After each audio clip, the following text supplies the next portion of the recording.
when I found this product concept in Korea, these jelly sticks that everyone takes before drinking, I just was enamored by the whole experience. I kind of saw it as an opportunity to bring a product with product market fit in an adjacent market to the States. My guest today came into Brown's PLME program. That's the 8-year combined undergrad and medical degree. One of the hardest programs to get into in the Ivy Leagues. A guaranteed path to becoming a doctor. He left it to sell jelly sticks. Gino is the founder of Dayguard. And I don't say that to make it sound crazy. Once you hear the story, it actually makes complete sense. Gene was studying abroad in Seoul, tried these liver-protecting jelly sticks that are basically everywhere in Korean convenience stores, and woke up the next morning feeling great. He saw a $1 billion category in Korea with zero presence in the US.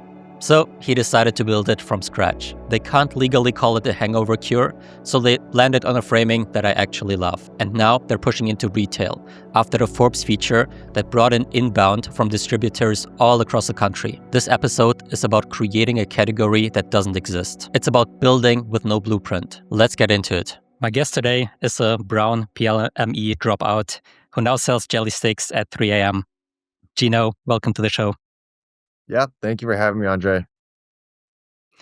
I have to start with this. You were in Brown PLME, the 8-year MD program that is one of the hardest things to get into at the Ivy League level. And then you left to sell jelly sticks. How was the convo with your parents? It's a great question because, I'm Asian American, I'm Korean American from the Boston area. And, the stereotype that most Asian American parents want their kids to go to med school, I'd say it's pretty accurate. Part of it too is my dad is a doctor. And so he loves his job and he always kind of wanted me to go down a similar path. Obviously, the whole family was ecstatic when things worked out with college admissions and I got into this combined undergrad and med school program. But I think they also realized that, I got into med school technically when I was 18. A lot changes between 18 and 22, which is when I studied abroad in Korea and kind of encountered these products for the first time. I think over those years during my undergrad and during a gap year I took between high school and college, I reflected really, really deeply on what was actually fulfilling and what I wanted to do long term with my life. I've always found entrepreneurship to be fascinating and, it can have a very scalable impact through owning your own business. And when I found this product concept in Korea, these jelly sticks that everyone takes before drinking, it helps protect their liver and gut health and helps them feel better the next morning after drinking.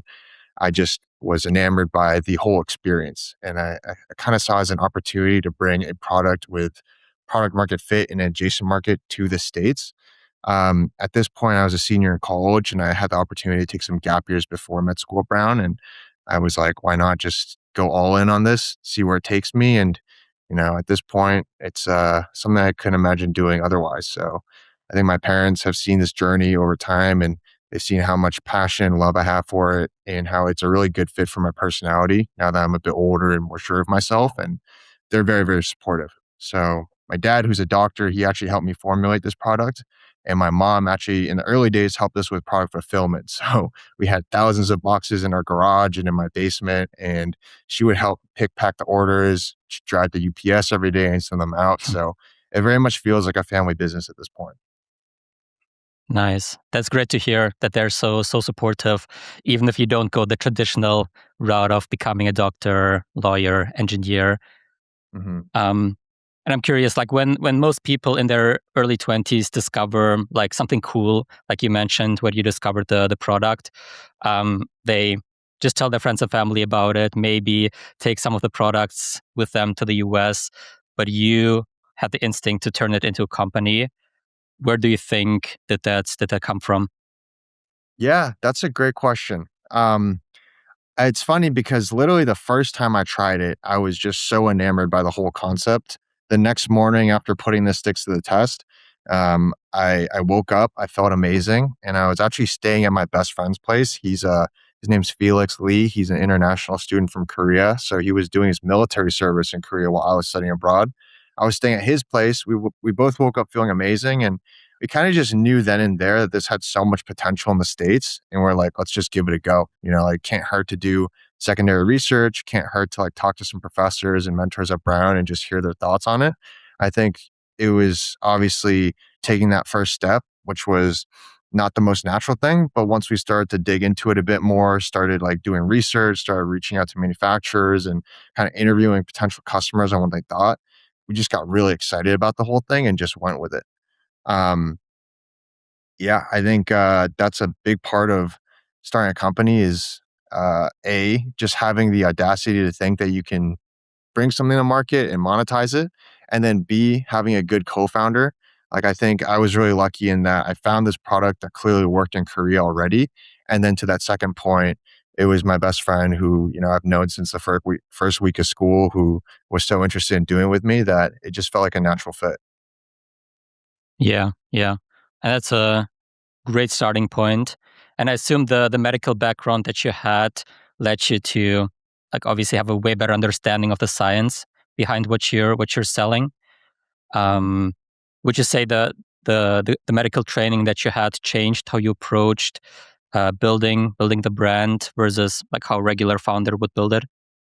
Yeah, I think so. I think to some extent, as a pre-med student and someone who was on track to go to med school, I'd done a lot of clinical research in the past, working at labs at like Harvard Med School and at Rhode Island Hospital near Brown. And I was very comfortable with like clinical science. And so once we started delving into like what an effective formula would look like, we were combing through tons of articles on like liver support, liver science, and like the specific ingredients and how they like affect biochemical pathways and your liver and your central nervous system. And I think it made it a less daunting exercise, I think, in the beginning. And then over time, like even Felix, who didn't have like a medical background, he was able to like learn these skills on the fly. And um, I think it just helped with getting over that first like kind of mental hump.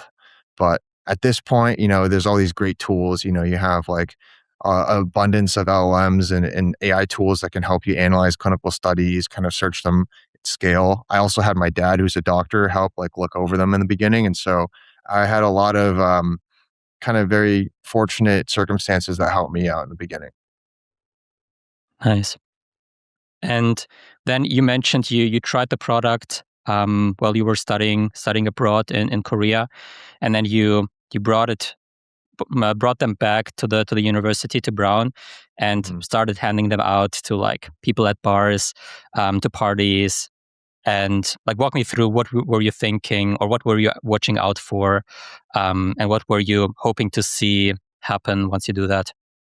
hmm Yeah, I think, the fact that these products are so popular in Korea gave me a lot of confidence in the concept. Like you can find them at the checkout of every convenience store. You see rappers from outside of bars and clubs, and they're endorsed by big celebrities like BTS. Um, that definitely helped me with the initial like kind of juxtaposition and lack of confidence in starting a company. But I also knew that in order to scale this product, like we had to tailor to our consumers. I think something that we've always heard from our mentors who are building in CPG and honestly in any field is you need to understand who your ICP, your ideal customer persona is as soon as possible. Understand what their preferences are, who they are, what they want to see in a product like this. And so what I did is I took 500 of each of the leading products in Korea back to the States. One was a mango flavor, one was green apple, one was peach. And then for literally 2 months, I went to bars and clubs at Brown in the Providence area. I went out with a bunch of sticks in my backpack and a type forum that had questions about the taste, texture, packaging, flavor, name, even. And I just had hundreds of people try the three variants and give me feedback on what they liked the most and what they wanted to see in an American version. So we're basically able to aggregate all of this like great customer data into like a very concise and easy to understand manifesto, which we could then send to our manufacturers to help us build. Hmm. And how was the feedback of the people? Was it like all positive? Were there also like people not liking it? What were like the main takeaways that you got initially? Yeah, I think generally people really love the product, because it's very portable. It's a jelly stick that you just tear open before or during drinking. They love that it's communal. Like in Korea, it's like good manners to bring a few of these sticks to the pregame and share them with your friends. And they also loved how it just tasted great. Like it didn't really taste like a supplement. It also removes like the kind of barrier that you're presented when you have like a shot bottle or a pill version of this, because that you want to take more discreetly. You might need water with it, and it's kind of just an inconvenience. I think people love the whole form factor. They love the fact that it's super popular in Korea. And I think one thing is that some people were thrown off by the whole jelly form factor. Jellies are very, very popular in Asia, but they're not the most common thing in the States. So for them, it was a very novel, experience. Some people were kind of weirded out by the texture at first. I think others honestly found it to be a positive because it was like tasty and also was more memorable. But ultimately, we decided that the form factor was something that we really loved. And, when you bring any type of product to market, like not everyone is going to love it, but you just need to find who your loyal customers are, the people who champion your product. And we felt like we had enough positive feedback that we could definitely push in this direction. Yeah. And I mean, in Korea, there's already this huge culture around that product. And as you mentioned, you can buy it literally everywhere. Did you ever worry that this behavior would not transfer to the U.S. market? Because obviously, like how people drink alcohol and how they consume the products is quite different than Korea. Mhm. Yeah, definitely. I think the fact that we're kind of creating a new category is definitely a daunting challenge because not only is it like a relatively new and growing category, like being a hangover and alcohol aid, it is also a completely new form factor. So we're kind of tackling two birds with one stone, or two fronts of the same war, you could say. And that was definitely a challenge in the beginning, but it also really helped us refine our marketing angles because at this point we've been selling mostly on, Shopify through D2C and then on Amazon. It really helped us refine exactly what the pitch is to prospective customers, people who only interact with you through a video, and helped us understand like, okay, we need to talk about how it's very, very popular in Korea. We need to really lean into the jelly form factor instead of shying away from the fact that it's completely new, and then also emphasizing how it makes the whole experience very portable, very convenient, very social. I think another great thing about this jelly form factor is that it's very bioavailable. So the technology itself is actually very, very good for basically metabolizing these key ingredients, which are Oriental raisin tree, milk thistle, L-cysteine, turmeric. Um, these days in the supplement industry, there's been a huge trend moving towards convenient form factors, namely gummies. And so you see brands like Gruen, they just got acquired by Unilever for 1.2 billion. You see brands like Create raising a lot of money and making a gel or a gummy for creatine. Uh, but with this trend, people are starting to realize that gummies, they're packed with pectins. They're very, very harsh on your gut and packed with preservatives that just aren't really good for you. But this jelly form factor kind of has that same portability and convenience, but because it's more watery and gelatin based, water gelatin based, your body absorbs these ingredients much more efficiently. So you kind of get the best of both worlds. And so we're very, very happy with this form factor. And that's the reason why we actually want to expand into all supplement forms in this jelly form factor so that we can start doing, a daily liver cleanse product, which we have poised to launch in August of this year. We're eventually going to make a stick for creatine, for sleep, for energy, for dieting, for skincare, all in this jelly form factor. Exciting. hmm And you already mentioned you basically had to like open up a new category with this product. How would you say how did you manage to create demand for something that people don't even know that exists? I think I think a huge point of credibility is the fact that these products are very popular in Korea and Korean culture is becoming very prevalent in America. I have to give credit to my Korean brothers and sisters in media and in skincare and in art and whatnot who are kind of paving this path for us. But once we can explain through, say, our meta ads or even in-person pitches that this form factor is becoming super popular in Korea, that just adds a ton of credibility to what we're building. I also mentioned this earlier, but I think the fact that it is so novel has actually been an advantage for us because it sticks out and is so memorable. And I think, it's never easy creating a new category because there is an educational component that goes with it. But I also think that it is something that we're going to invest in right now, such that we have like a moat and a long-term advantage as we grow this company. Yeah. Yeah. And there is obviously always a huge advantage of being like the first in the category and create it. hmm And I think another big challenge for you is the timing of the product, because basically someone has to buy it, carry it with them, and take it before they even start drinking and before they experience the pain of the drinking.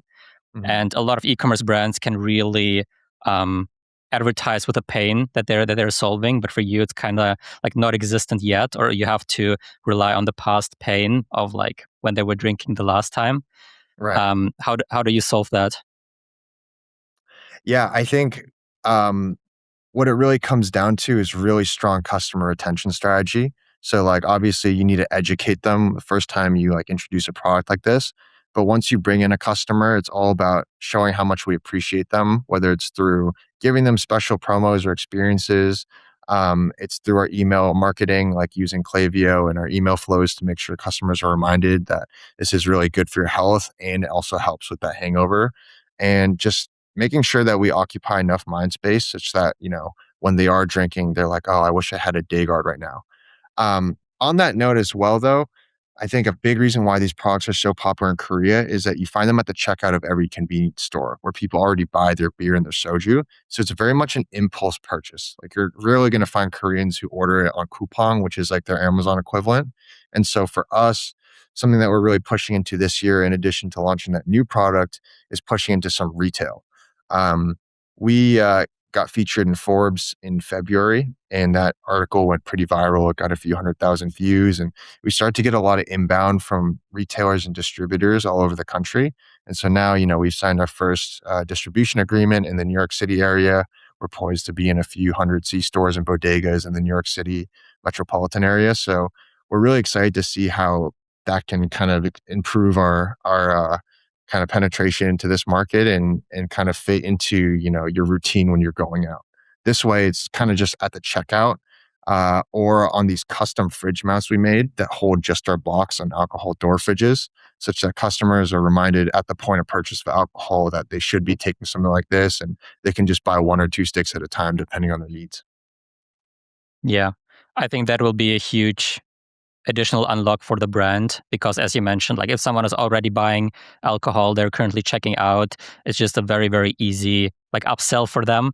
That makes the whole experience, the whole drinking experience way easier, like way better for them, way Mhm. more pleasant. And at the same time, yeah, they don't have to think about it like days in advance, and they can do it at the same time. Definitely. And I'm also really excited about retail. Obviously, it's great for us because it's technically brand exposure being in all these like physical channels as well. Like that's technically a $0 CAC, right? For every customer that comes in and purchases it from the store.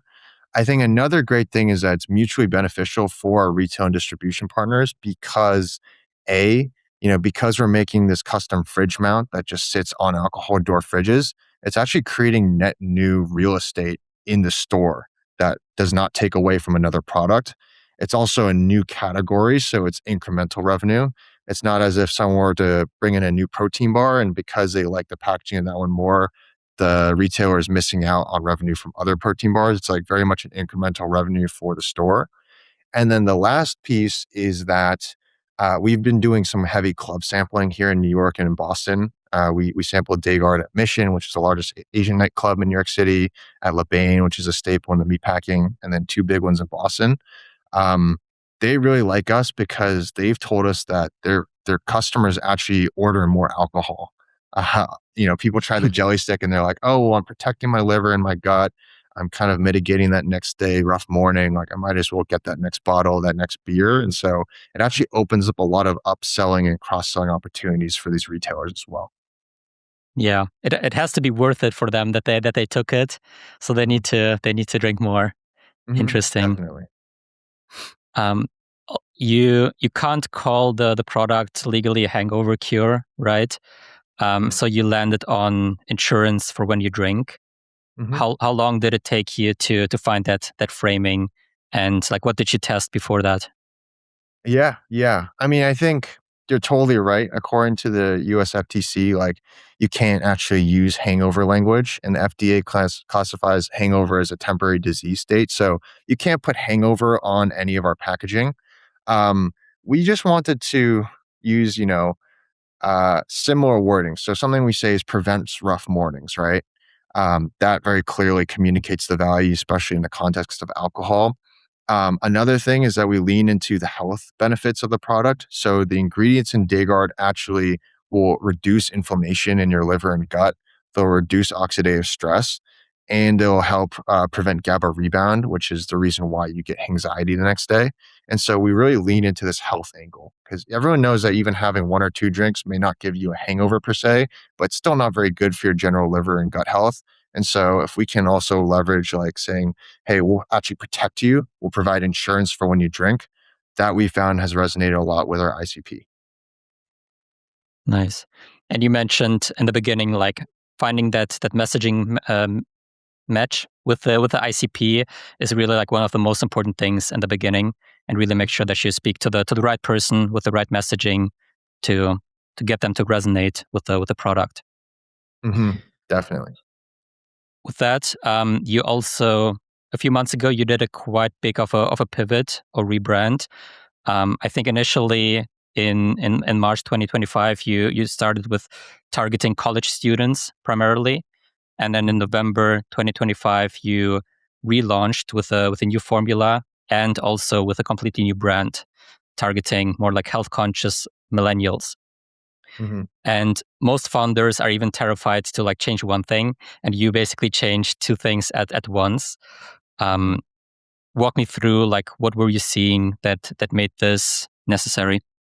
Mm-hmm. Yeah. So our first test product, which is the one we launched in March of last year, that was like this pink, kind of like bright peach flavored product that was very tailored to who we thought was our ICP, which is college students. I think part of that is, a lot of people who have these jelly sticks in Korea tend to be on the younger side because their legal drinking age is actually 20. It's a bit younger than here in the States, and drinking is such a big part of their culture. And the other thing is that, Felix and I were college students at the time. Like I was a senior at Brown and he had just wrapped up his sophomore year at Brown, but was doing his military service. And so that was kind of the only world that we knew.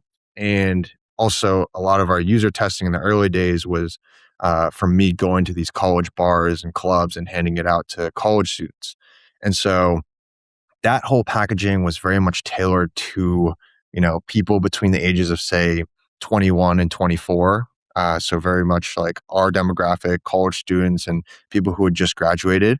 But after selling the product on D2C and on Amazon for, at that point, around 6 months, we realized through our customer data and just through interviewing a lot of our customers throughout this entire period that most of them were actually a bit older than we thought. So instead of being college students, they're actually, social health conscious millennials, people between the ages of 29 and 44 who live in big cities like New York, Boston, LA, San Francisco.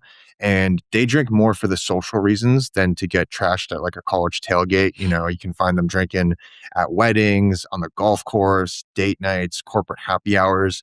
And so their pain points are actually very, very different. In addition to wanting to mitigate that hangover, they're more health focused. They care a lot more about like their longevity and how their body can recover, particularly their liver, especially because everyone knows that alcohol is a toxin that puts a lot of strain on that organ in particular. And so we wanted to change our branding to speak more clearly to this ICP. We wanted to make it feel much more elevated. We wanted to feel like something that would be much more seamless with like kind of that like social urban dweller instead of just a kind of party hangover remedy.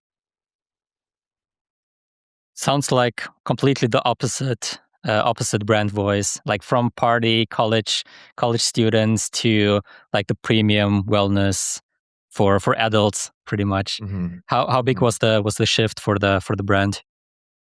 I mean, I think it was massive, right? Because in addition to changing our branding entirely, we also changed our formula to be much more health comprehensive. And by that, we mean instead of just having ingredients that were tailored toward hangover mitigation, we also included new like basically ingredient pillars to address all of the effects of alcohol in your body. So originally it was mainly liver supporting herbs and ingredients, which are still great for your health and for your liver health. But then we added prebiotics and ginger for your gut support. We added electrolytes for hydration, and then B vitamins 1, 2, 3, and 6 to help with vitamin replenishment from alcohol. So that way we made it a much more comprehensive formula. And that's also where we dubbed the coin insurance for when you drink. Now we kind of address all the pillars of health that are affected by when you drink. And I think that made the product much more effective from like a health perspective and from a feeling good the next day perspective, but it also opened up new marketing angles for us because there's no other product in the market that has this much of a comprehensive formula. And with all the like where the brand is going now and the new products that you're launching, is the focus still on those audiences? And do you basically want to provide everything that you can to those audiences, or do you also want to expand to other people? Yeah, I mean, I think we'd love to start with our current audience. We think that people who drink in this demographic are also the ones to be more mindful of their daily liver health. And that's also why we're kind of pivoting to this new product as well. We think that if you drink and you like taking something like Dayguard to protect your liver, you probably do care a lot about your liver health in general. And that's why we think having a daily liver cleanse support, that will be something you take every single day that will fit very seamlessly in your lifestyle because there's all types of toxins that put strain on your liver. Your liver is your body's main detoxifying organ. So, in addition to alcohol, like sugar, for instance, like fructose in particular, is gram for gram more harmful for your liver than alcohol itself. Fatty liver disease is very, very prevalent in America because of that. And we wanted to make something that could serve our customers on a day to day basis while also opening up the market even more significantly because a good portion of Americans drink. I believe the statistic is 220 million Americans do drink alcohol, but every American has a liver. So we just wanted to serve more people and also help the ones that we already do serve. That makes sense. And in terms of growing the brand, I mean, you have TikTok, Instagram, direct to consumer, Amazon, now also like wholesale and retail on top of that. What would you say what's currently moving the needle the most right now? Like which channel is responsible for the most of your growth? Right now, it's a mixture of Amazon and D2C, driven mainly by meta ads. We do also invest a lot in organic content. So, organic content that we can post on Instagram and on TikTok. In the early days, too, in particular, it was driven by a lot of founder led marketing. So, I made an effort to grow my personal brand on Instagram. I think within 4 months, I got it to around 30K followers. And that was a great way for us to kind of put a voice and an identity to the company in the early days to kind of educate our consumers, but also kind of weave them into the story of how we brought this from Korea to the States, how like it started by two, Ivy League students and like how I dropped out of medical school. Um, I think founder-led marketing has always been very helpful for meta ads as well, because we've noticed that our highest performing ads typically involve me talking to the camera and explaining the story. And so that's something we're going to continue to push with this new product as well. Again, like I said, I'm very, very excited about where retail can take us. Personally, we're pretty, um, we're pretty cautious about expansion through distribution. So that means expanding through opening up new distribution accounts. What we really want to see is, working with a few really, really strong distribution partners and seeing good sales velocity in all the retail channels that they operate within. And so for now, I think we're going to keep it relatively small and just monitor that success and see, what practices we can do to improve shelf velocity in each retail location. But once we build up a case study of, say, like a few hundred, a few thousand stores where people are actually buying Dagar consistently, then it'll be a very, very good platform for us to go to, say, like a national distributor or national retailer and kind of go from there. I think we're also really blessed in that a lot of our mentors are also Brown alum and CPG operators. Like one of our investors is Gabi Lewis, the founder of Magic Spoon Cereal, who very much was able to start a successful D2C business for his like high protein, low carb cereal, and then expand into retail and scale the company. Another investor is Marco De Leon, who's a founder of Van Waffles, and he very much did a similar strategy. And so we get to basically keep in touch with them very, very consistently and ask them these questions. They've also offered to like kind of open up these more retail uh, channels for us once we kind of hit the right shelf velocity in these locations. And we see it as a very like promising way to expand in person. Yeah, yeah. That makes sense.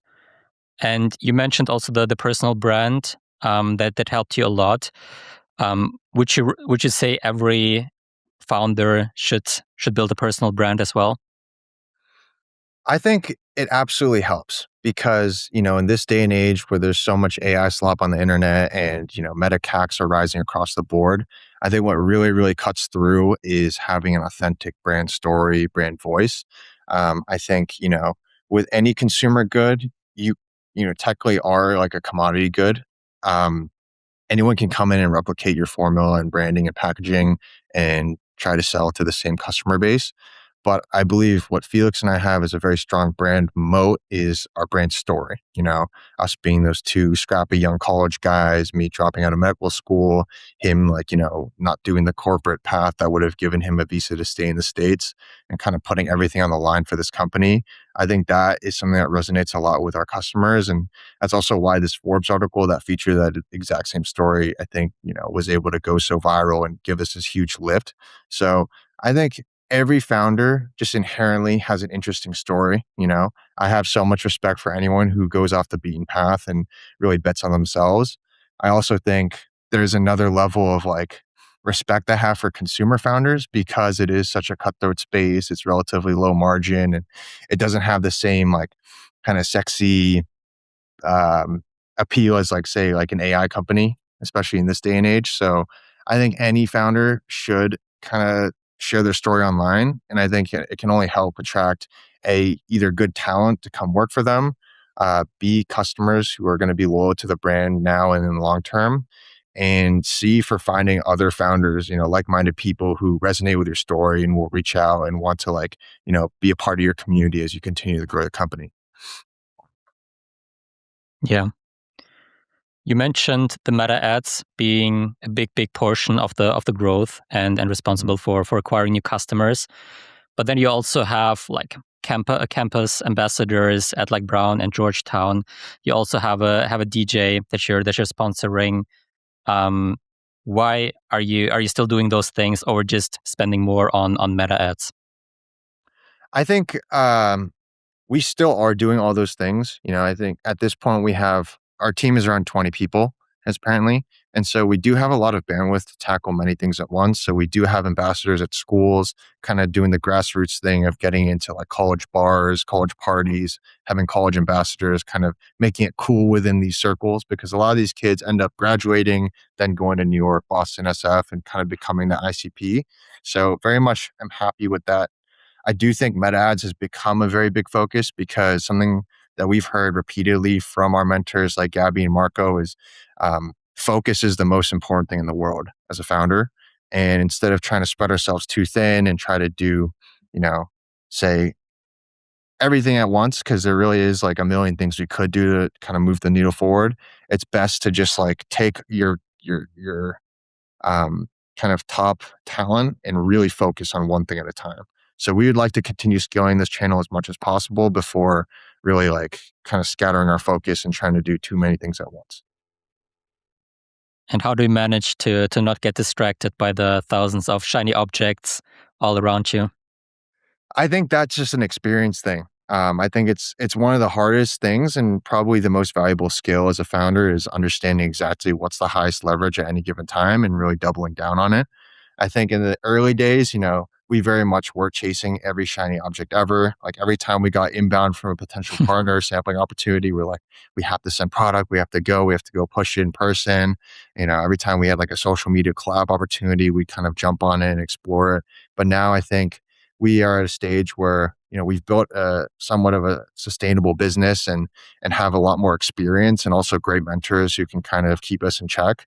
And we have done a very good job of understanding you know what use of our time actually is moving the needle forward on a day to day. And I think for most consumer brands in the early days, especially ones that are D2C focused, it really just comes down to three channels, right? You've got Meta driving traffic to your D2C site. You've got Amazon and doing Amazon keyword refinement, and then this new one which is TikTok and TikTok Shop. Um, you could start going to other platforms like AppLovin or DirecTV or there's a whole myriad of others. But I think there's so much ground to cover in just those three alone. I think those are the most conducive to consumers' buying patterns in this day and age as well. That instead of like trying to chase everything at once, we're just going to try to make sure that we can do the best we can in these verticals for now before trying to do other things. Obviously, retail is going to be another like whole kind of story in itself, but I think it actually fits very seamlessly with our meta ad strategy because we can like, do geo targeting. We can also use it as a channel to drive brand awareness before people go into the stores so that like they see it at the counter of these checkouts and then they're more likely to buy it then and there. Yeah, yeah. And I totally agree with that strategy. I mean, obviously retail is a completely different beast, and that Mhm. is very, very valuable, but a completely different game. But apart from that, I think most brands diversify too early, and they think they have to be on every single platform and test every new strategy to acquire clients. Whereas if they would put all of their time and all of their focus on just Meta, for example, or just Meta and Amazon, they would get way more results. And a lot of brands think they've saturated their market when they're spending, I don't know, 5 to 10,000 per day on Meta ads, when in reality they could spend 10 times, 100 times more, and still get results if everything is set up properly. Hmm. I think especially because with these platforms, like in addition to scaling spend, like another like huge lever is just trying new marketing angles. Creative volume, especially within drama these days, is really important, and so you can never really have enough of that. And so I don't see a reason to pivot at this moment. I think there's so much content that we can still continue to test and try to iterate on. It's funny because like with these ads, sometimes what can make the entire difference is literally the first 3 seconds. So just changing hooks, you can change the body as well, changing music, B-roll, sound effects. Like there's so much that you can do within even one concept to change it and see what works that I just find that there is no shortage of work on that front at the moment. Yeah. How many concepts or creatives in general are you currently testing? Right now, transparently, we actually are about to sell out of our product entirely in a week. So we actually Mm, tapered our meta ads budget down very significantly. So right now we're only testing around 100 creatives. We do expect to ramp that up again because we've airshipped some pallets from Korea to the States. We'll have those ready to go by the end of this month, and then we'll start to ramp that up again. But the key is to get as many creatives per week and have a budget that can sustain that load of creatives so they get adequate spend. I think our goal is to test like at least 20 creatives per week. And then as the team grows and our budget grows, like up that up even more and more, whether it's, video concepts or static concepts. yeah. And now, if they guard wins, like really wins, what does the America's like alcohol aid market look like for you in 10 years? The alcohol aid market is actually growing pretty significantly every year. I think the TAM at the moment is around $2.5 billion. And I only expect that to grow in 10 years from now. In an ideal world, like we would want to be the largest player in that space and be like a household name. I'd like for every single basically re- retail location in the United States that serves alcohol to have Dayguard as well. So basically every convenience store, bodega, deli, liquor store having us at the checkout and then also on the fridge mounts and the alcohol door fridges. Um, I'd also love to do a lot more on-prem, which has been a harder channel to crack because there is such a big education component and, a lot of these on-prem like bars and clubs, they're independently owned. So logistically, it can be very difficult to like scale in that channel. But I'd love to have the brand awareness such that everyone kind of just knows that if they're going out, they can find Dayguard like at the venue or at the bar or at the club. And it just becomes a no-brainer because, if you're going to pay, say $7 to $20 a drink at each of these places, like why wouldn't you also spend $3 for a stick that's going to prevent your hangover and protect your health? I also would love to improve our presence on TikTok Shop and on Amazon as well. I think those channels are only going to grow more and more, especially as people start to try it in retail and will want to reorder in bulk on Amazon or on a TikTok Shop. And so just making sure that we can kind of conquer all those channels, I think we'll be in a very, very good spot. Yeah. Now, to end this episode, I have five lightning questions, bullet Let's questions. do it. So please answer those only with like one phrase or maximum two. Okay, let's do it.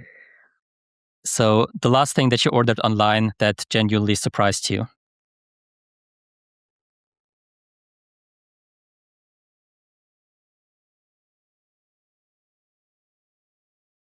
Well, this is low-key a hard question. I don't order many things online. I did order my girlfriend some pepper spray because it's not available in her city, so I ordered it to my friend's apartment in Rhode Island, and then when I was home to surprise my mom for her birthday, because she lives in Massachusetts, I picked that up and then drove it back to New York for her, so I guess I was surprised that it's not available in every state. I think every woman should be able to get pepper spray, but totally unrelated to Dagon right now.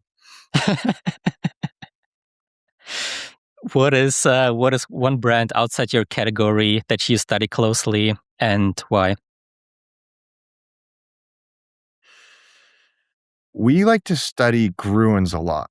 Obviously, it's also in the supplement D2C category, but I've actually met Chad Janus, the founder of Gruen's, and I have incredible respect for what he's able to do. Scale this company and sell it for 1.2 billion within 2 years, and their just ability to leverage like micro creators and grow in a scalable way is just so impressive to me. So definitely have a lot of respect for Gruen's and their team.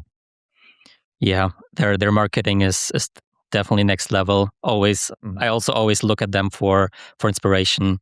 They're really good. Not to mention their customer retention.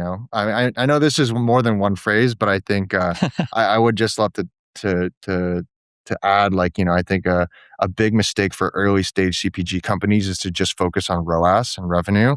But I think looking at a company like Gruen's, you start to realize like those are very much vanity metrics, and the key is like how do you lower your CAC, how do you improve your customer retention, and just your general LTV. And I think that's taught me a lot about how I want to optimize this business.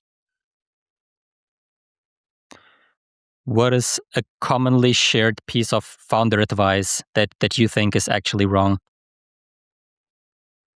Oh man, these are great questions, Andre. Founder advice. Oh, I got one. I think in the early days, it's really easy to just kind of gaslight yourself into working more hours because you think that's what's going to move the business. I think as a solo founder or like when you don't have a big team around you, that's absolutely necessary. Like you should be working every hour of the day to like kind of get this off the ground. But there is a certain point where like, just the volume of work is not going to be moving the needle on a day to day. It's really like thinking about what is the highest leverage item for the company at any given point and doubling down on that. So I think the whole myth of like every founder should be working 100-hour weeks is honestly kind of toxic and not really conducive to long-term success. So you never worked 100 hours in a week? I absolutely did, especially in the first year and a half of the company. I was also juggling a consulting job at one point while doing this company. So that was part of it as well. But I think these days, I like to really, really make sure that every hour of my day is spent doing things that actually are either bringing in revenue or kind of seeding us with the right investors or right distribution partners. And anything outside of that, I like to think of as noise. And if, there is extra bandwidth, maybe we'll look into it. Yeah. What is the biggest bet that you're making in the next 12 months? Definitely launching this new daily liver support product. I think that, it's going to really improve the frequency of use of our product with our customers. It is going to improve our LTV, which will then allow us to have more kind of power with the CAC in our marketing spend. And I also just think it'll be a very, very natural transition into doing all of these daily supplements for like skin, energy, sleep, creatine. And if it does well, I think it's going to position us very much to be America's jelly stick company, not just its alcohol aid company. Yeah. And the last one, doctor or founder, if the 22-year-old Gene could pick one of those things, what does he choose? This is the easiest one, founder, for sure. 100%. I have so much respect for doctors. I said my dad is a doctor and I think they truly do God's work. But for me personally, I find being an entrepreneur the most fulfilling and fun thing I've ever done in my entire life. And I think genuinely, like, I've never been this happy ever since I started this company. Like there are stressful days, but it's like the most fulfilling work that I could ask for. I love the fact that I get to do this with my best friend from college too. And I wouldn't change a thing. So I'm very, very blessed to have found this path. Awesome. That's great to hear. Gene, really appreciate you hopping on, especially after you talked about the focus and how important it is to focus on the most important things with allocating your time and resources. Where can people learn more about you, about the journey, and follow you? Yeah, of course. Thank you for having me, Andre. This was great. People can follow me on Instagram where I do document our founder journey. It's just at geneo.h. So geneo.h. They can follow us on Instagram at Take Dayguard. And also, if anyone wants to text me or has any questions, like obviously I do want to focus on the company, but I've had so many like other founders and mentors take time out of their day and like help me at this early stage. So I want to be able to do that for anyone who's listened to this point of the podcast. You can literally text me 781-467-9870. Happy to at least, take a 15-20 minute call. Awesome. That is great. Hmm. Cool. Then thank you. Yeah. Thank you so much, Andre. Take care. Thanks. You too.